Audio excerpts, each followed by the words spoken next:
I had the privilege of joining this committee in my second term. My seat was right behind these flags. And it's a perfect setting for what I want to talk with you today about. Because it is here, in this committee, that we debate some of the biggest, most consequential issues. We debate our tax code, health care, trade, entitlement reform, welfare reform. This is a big deal to be on this committee. People strive to get on this committee. And understanding the privilege and the responsibility that came along with it, we took our jobs very seriously here on this committee. And we always held ourselves to a higher standard of decorum. We treated each other with respect. We disagreed, often fiercely so, but we disagreed without being disagreeable. I speak of this in the past tense only because I no longer serve here in the Ways and Means Committee. But it almost sounds like I'm, speaking of a different time, doesn't it? It sounds like a scene unfamiliar to many in your generation. Looking around at what's taking place in politics today, it is so easy to get disheartened. How many of you find yourself just shaking your head at what you see from both sides of the aisle these days? I see myself in each and every one of you. I came here as a curious college intern, trying to get a sense of everything, trying to figure out, where to take my own life. I would always ask older, more experienced people, what do you know now that you wish you knew when you were my age? Well, here's my answer to that question. Here's what I know now that I want you to know, that you cannot maybe see yourself today. And this is not just a lesson for young minds, but a message for all Americans. Our political discourse, both the kind that we see on TV and the kind that we experience among each other, it did not used to be this bad, and it does not have to be this way. Now, a little skepticism, that is really healthy. But when people distrust politics, they come to distrust institutions. They lose faith in government. They lose faith in our future. We can acknowledge this, but we don't have to accept this. And we can't enable it either. My dad used to always say, you are either part of the problem or part of the solution, one or the other. So I have made it my mission as Speaker to raise our gaze and aim for a brighter horizon. Instead of talking about what politics is today, I want to talk with you about what politics can be. I want to talk about what our country can be, about what our founders envisioned it would be. America is the only nation founded on an idea, not on an identity. That idea is a beautiful idea. The condition of your birth does not determine the outcome of your life. Our rights are natural. They're God-given. They're not coming from government. Now, while it was a beautiful idea, it had never been tried before. Early on, our founders fought to establish a suitable order. They decided that we would not maintain this idea by force. In the first Federalist chapter, in the first Federalist paper, Alexander Hamilton, he wrote that in politics, it is absurd to aim at making converts by fire or sword. Instead, we would govern ourselves with the people's consent. Again, there was no manual for how to do this. That's why we call this whole thing the American experiment. It is still the American experiment. So they made each other, and they made those who came after take an oath to uphold the Constitution. Every generation since has inherited this responsibility. Leaders with different visions and ideas have come and gone. Parties have risen and fallen. Majorities in White Houses won and lost. But the way we govern endures through debate, not disorder. This is the one thing about our country, and this is one of the most important things about our country that makes it the greatest on earth. I must admit, I didn't always find this idea so exciting when I was young. As I said, I came to Washington unsure of what I was going to do with my life. And then I ended up working for a guy named Jack Kemp. You may have heard of him. He went on to represent the people from Washington, or from Western New York, but he was a quarterback for the Buffalo Bills. One of the great quarterbacks of his time. And then he represented the Buffalo area in Congress in the 1970s and the 1980s. He served in the cabinet under President H.W. Bush. And like me, he was one of our party's nominees for vice president. I first met Jack Kemp exactly where you would expect, at Tortilla Coast. It was true. I was waiting tables, you know. Like you, I had student loans coming out of school. I had a few jobs, and I was a waiter, and I waited on Jack Kemp. I didn't bother him that day, but I told a friend one day I would love to have the chance of working for that man. And as luck would have it, such an opening came up. The thing about Jack was that he was an optimist all the way. He refused to accept that any part of America or the American idea could ever be written off. Here was a conservative, Here was a conservative eager to go to America's bleakest communities and talk about how free enterprise would lift people out of poverty. These were the areas of the country that had not seen a Republican leader in years, if ever. I had the chance to accompany Jack on some of these visits. I saw how people took to him. I saw how he listened, how he took new lessons from each experience. He found common cause with poverty fighters on the ground. Instead of a sense of drift, I, at that time, began to feel a sense of purpose. Jack inspired me to develop my professional life to public policy. It became a vocation to me.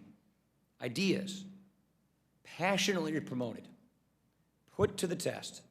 That's what politics can be. That's what our country can be. It can be a confident America where we have a basic faith in politics in our leaders. That sounds like a long distance from where we are right now, doesn't it? It can be a place where we have earned that faith. All of us as leaders can hold ourselves to the highest standards of integrity and decency. Instead of playing to your anxieties, we can appeal to your aspirations. Instead of playing the identity politics of our base versus their base, we unite people around ideas and principles. And instead of being timid, we go bold. We don't just resort to scaring you. We dare to inspire you. We don't just oppose someone or something. We propose a clear and compelling alternative. And we don't just win your support. We win the argument. We win your enthusiasm. We win hearts and minds. We win a mandate to do what needs to be done to protect the American idea. In a confident America, we also have a basic faith in one another. That's one of the most important lessons I'd love to confer to you. We question each other's ideas vigorously, but we don't question each other's motives. If someone has a bad idea, we don't think that they're a bad person. We just think they have a bad idea. People with different ideas, they're not traitors. They're not our enemies. They're our neighbors. They're our coworkers. They're our fellow citizens. Sometimes they're our friends. Sometimes they're even our own flesh and blood, right? We all know someone who we love who disagrees with us politically or who votes differently. But in a confident America, we are not afraid to disagree with each other. We don't look ourselves or lock ourselves into an echo chamber. We don't go into the echo chamber where we just tell us what we want to hear, where we take comfort in the dogmas and the opinions that we already hold. We don't shut down on people, and we don't shut people down. If someone has a bad idea, well, why don't we tell them why our idea is better? We don't insult them into agreeing with us. We try to persuade them.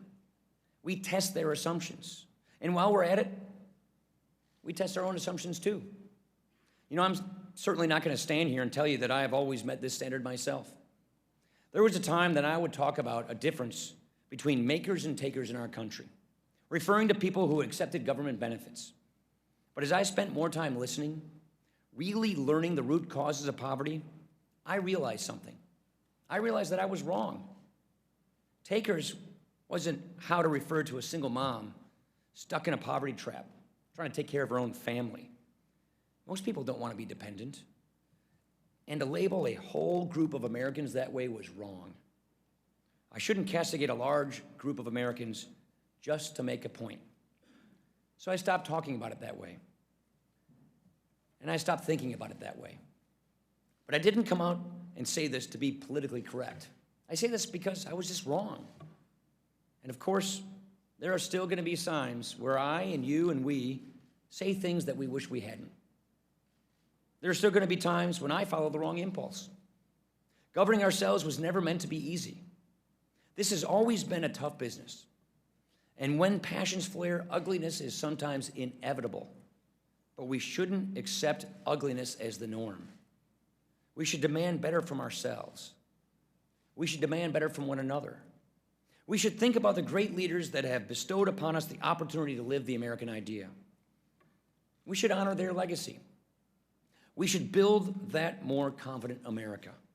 This, as much as anything, is what makes me an optimist.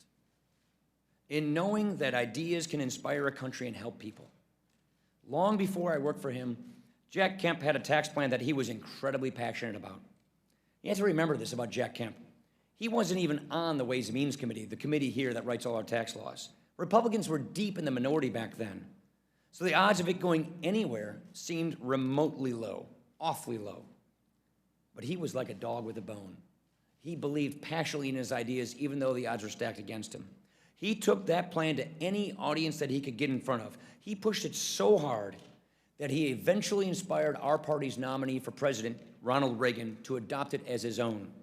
And in 1981, the Kemp-Roth tax bill was signed into law, lowering tax rates, spurring growth, and putting millions of American families back to work.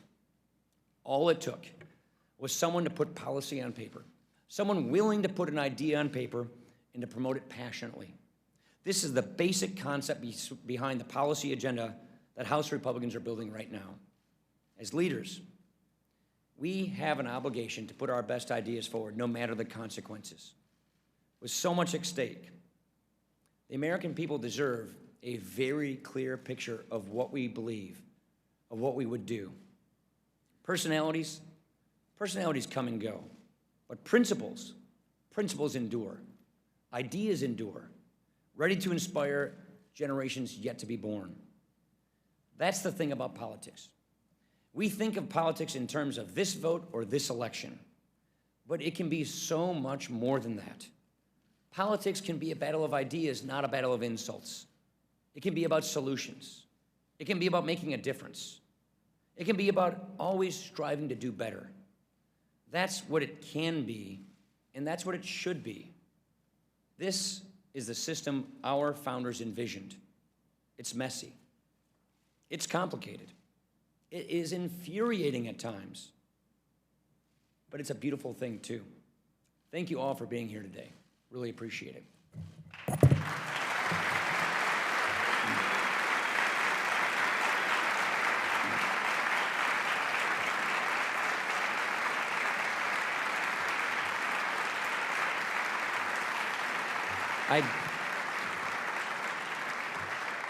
For the young folks in the audience, I'd love to answer some of your questions. Go ahead.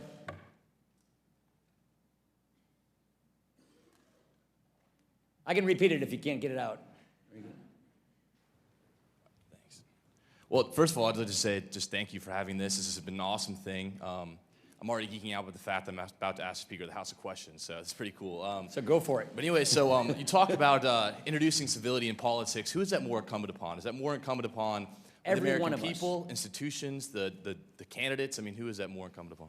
Yeah, so look, the founders created this new American idea. It's an amazing thing, unprecedented, never been done before. Guess what? It's our job to preserve it. And so sometimes today we see a politics that is degrading, a politics that's going to the basis of our emotions, of what disunifies us, not what unifies us. So here's our job. As leaders, we need to raise our gaze and we need to raise our game and talk about ideas. Try to unite us, not prey on people's separations or their identities. Your job as a young person finding your way in life It's to not impugn another person's motives. It's to listen, but it's also to try and persuade. It's to accept that people think differently. They may have different ideas. They're not bad people. And that's unfortunately what is occurring all too often in our society today. So your job, and each and every one of our jobs as citizens, is to respect other people's opinions, be passionate about our principles and our ideas, and go and advocate for them without impugning another person's motives. Our jobs as leaders is to offer a clear and compelling agenda, to talk about ideas and not to trade insults.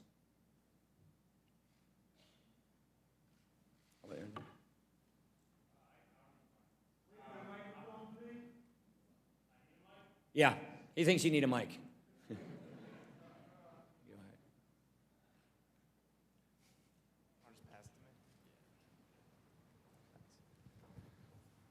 My name's Justin. I'm from Congressman Greg Walden's office. Thank you so much for taking the time to speak with us today. You talked about confidence and optimism. I'm not going to ask you to name names or speak in specifics about the presidential election, but just as our generation, how can we be confident that after this presidential election that our generation can enter into an optimistic America politically? Yeah, so this is what inspired me to get into public service as a vocation. As I mentioned, my mentor, I lost my dad when I was young, so I grew up with mentors. Jack Kemp was one of my mentors. And what inspired me to public service, among other people, was Jack Kemp and his sense of passion and optimism for good ideas, for making a difference in people's lives, for having meaning. And that is what politics should be. That's what it can be. That's what it has been. And that's what, if we all work together and focus on it, it can be again. And the point I'm trying to make here is that right now, our sense of politics, and this isn't just the right or just the left. This is happening all across our country. We are slipping into being a divisive country. We are speaking to each other in echo chambers where we only talk to those who agree with us, and we think that there's something wrong with the people who don't agree with us. We question and impugn motives instead of test theories and ideas. That is where it doesn't need to be, and where it wasn't, and where it shouldn't be. And so the whole point I would make is, if we're going to keep this beautiful American experiment going, we're going to have to stay unified as a country. And that does not mean we all have to agree with the same ideas or policies or candidates, but it means we need to raise our respect for one another, our public discourse, so that we can get a better outcome at the end of the day. Our founders were very clear about this, and they made us this beautiful system. But the system only works if we participate in the system with mutual respect for one another. Yeah. Anybody on this side? How about over there?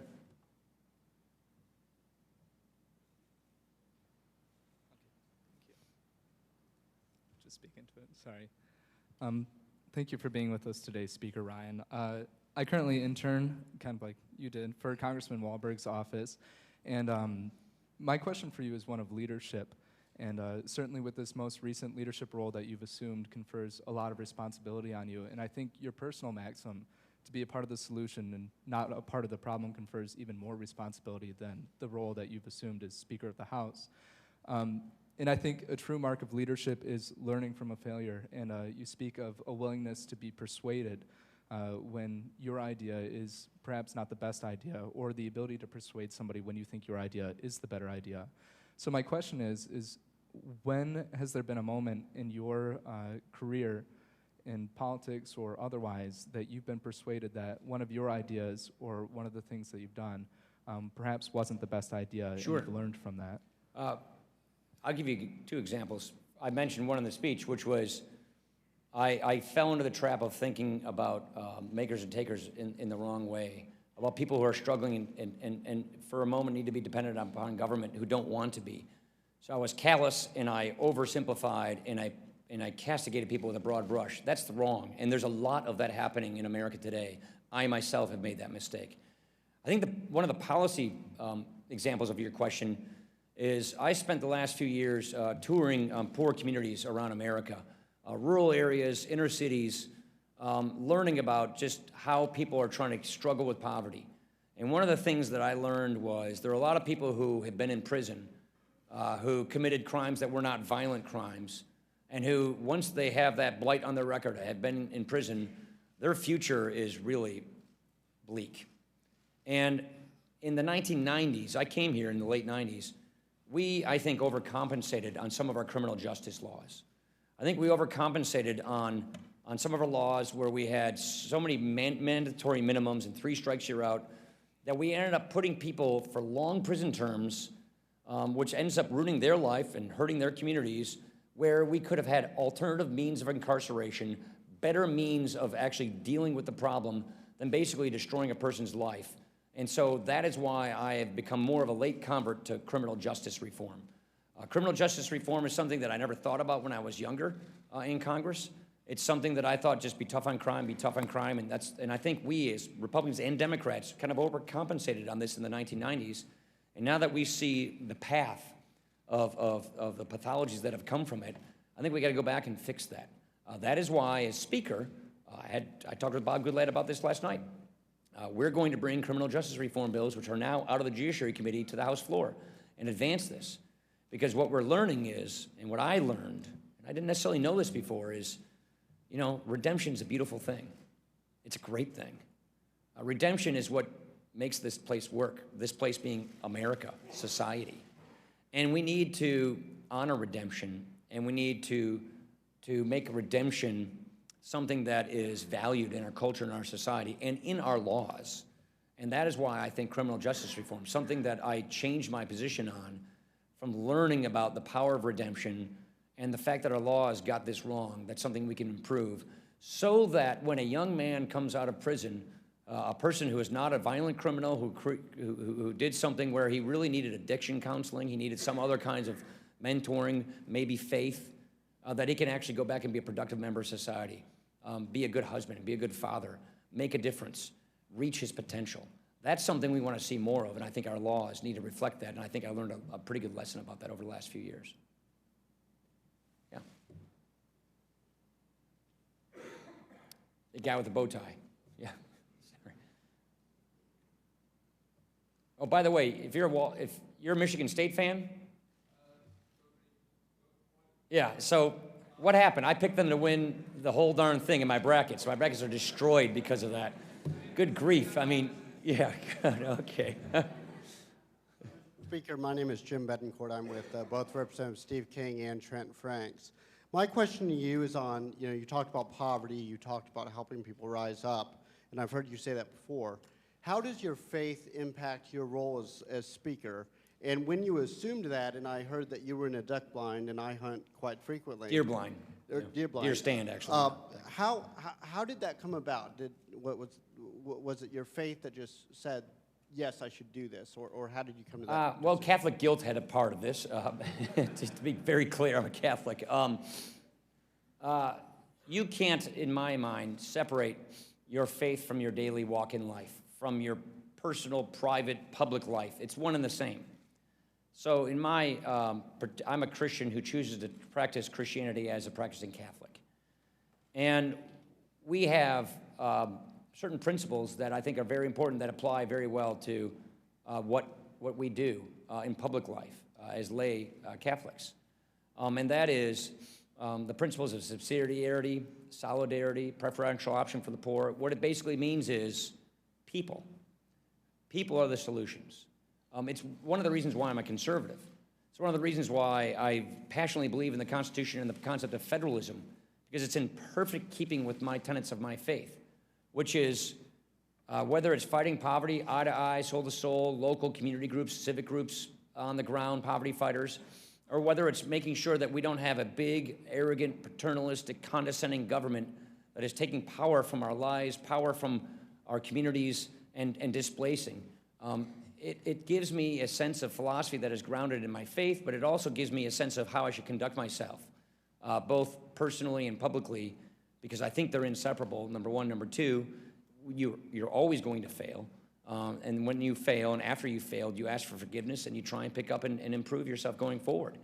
So to me, it's an inseparable thing. First, I'm a husband and a father, then I'm a public servant, and that's just the way I order these things in my mind. And using these principles, I think, gives me a sense of how to conduct myself. I'm going to do a bad job all the time, but I'm always going to try and improve upon the mistakes I've made. Any ladies? Yeah, right there.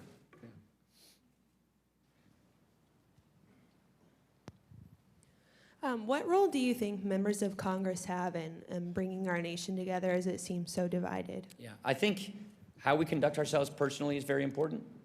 I think we set example and we lead by example. But also, you have to understand who we are, especially here in the House. We are the part of government that's closest to the people.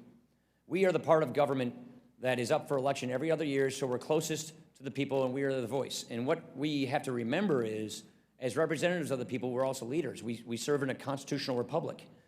And that means members of Congress, I think, need to be part of the solution and not part of the problem. And this is what we're laboring to do here in the House Republican Conference, which is we see problems in America. We think the country's headed in the wrong direction. And as members of Congress, we believe most people agree with us by virtue of us being here. I think the polls basically say about 7 out of 10 of Americans think that America's headed in the wrong direction. Okay, then as a member of Congress, it is not our job simply to say we are just as angry as the rest of everybody else. It is not our job to just put gas on the fire. It is our job to channel this concern, this fear, this anxiety, this anger into solutions, into ideas on how to fix it. This is what our job as members of Congress is. If we don't like the direction the country is going, if we don't like this particular policy or that trend, what are we going to do to fix it? How are we going to be part of the solution? And if we in Congress can't get that right, how can we expect the people that we represent to do it as well? If we can't raise our gaze, raise the tone of our rhetoric, the tenor of debate, and offer real concrete ideas and solutions to fix our country's problems, then how can we expect anybody else to do the same? So that is why, through leadership by example, I think members of Congress need to be part of the solution by putting an agenda out there that says, America, we have problems that we can fix, and we need to do this together. We need to unify. What really bothers me the most of politics these days is this notion of identity politics, that we're going to win an election by dividing people, that we're going to win an election by talking to people in ways that divide them and separate them from other people, rather than inspiring people on our common humanity, on our common ideals, on our common culture, on the things that should unify us. We all want to be prosperous. We all want to be healthy. We want everybody to succeed. We want people to reach their potential in their lives. And so what do we do to get policies that actually do that, achieve that? Now, liberals and conservatives are going to disagree with one another on that. No problem. That's what this is all about. So let's have a battle of ideas. Let's have a contest of whose ideas are better and why our ideas are better, and have that kind of debate. And members of Congress can lead that, and that is one of the things we're trying to do. How about over there at the sweater? Yeah. Aside from changing how people approach different ideas,